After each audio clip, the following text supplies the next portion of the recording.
Springfield's pure classic rock. 104.7 The Cave.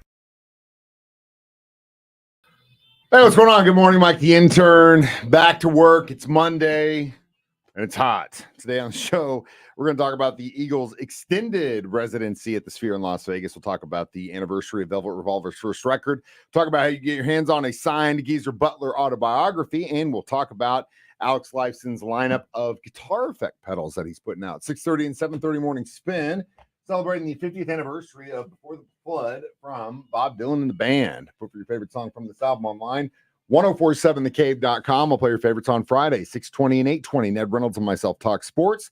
7:20, your keys to the kingdom for the Kansas City Chiefs. We check in with Hollywood Brown following mandatory minicamp. 7:45, Guitar Hero Worship. 8:25, 3 Degrees of Mike the Intern. Then during the 9 o'clock hour, we get that much-needed kick in the ass from Ned with our motivational mornings. You can stream the show online, 1047thecave.com, from our 104.7 The Cave app. If you have a smart device like Amazon Echo, ask it to play 104.7 The Cave. It'll do it, or you can just listen to us on a radio. That's the way I do it. Good morning, Robin. Beautiful weekend it was. I went to Wichita for a festival they put on downtown called Elsewhere.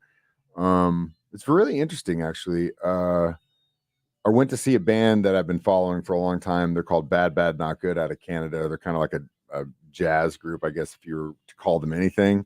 But they don't, this is the closest they come to here other than I think like Chicago. So I was like, I got to take this opportunity. So drove to Wichita and back over the weekend. Oh my God. And obviously we didn't pay the utility bill.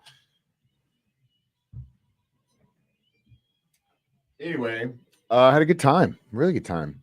Wichita was pretty badass. It's the first time I partied in that town in a long time and had a really good time. Stayed at the Hilton downtown. We got one of those pools that's like on the roof, and you can go outside and basically you're swimming in this giant plexiglass box that's over the street, which was kind of cool.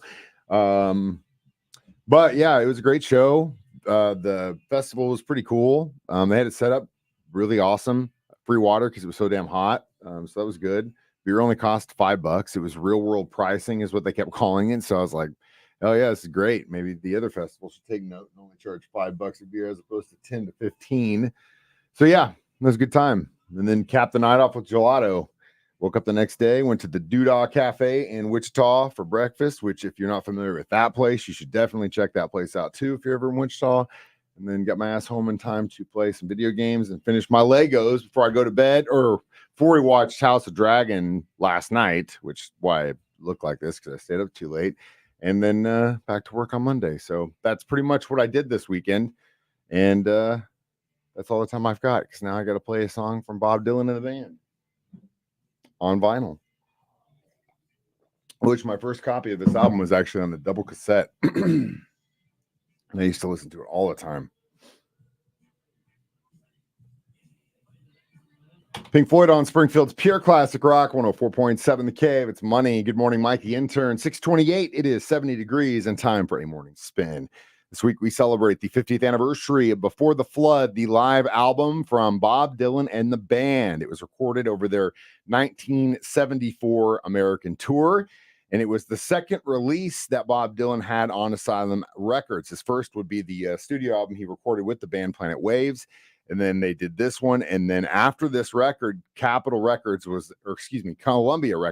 were able to get him back in time for his next studio album, which would be Blood on the Tracks, one of my favorite studio albums from Bob Dylan, which this album is so awesome. It was the first copy I ever had was on double cassette. And I think the reason I loved it so much as a kid and really why I love it now is it's almost like a really good example of both groups, Bob Dylan and the band, their best songs almost in an arena rock setting.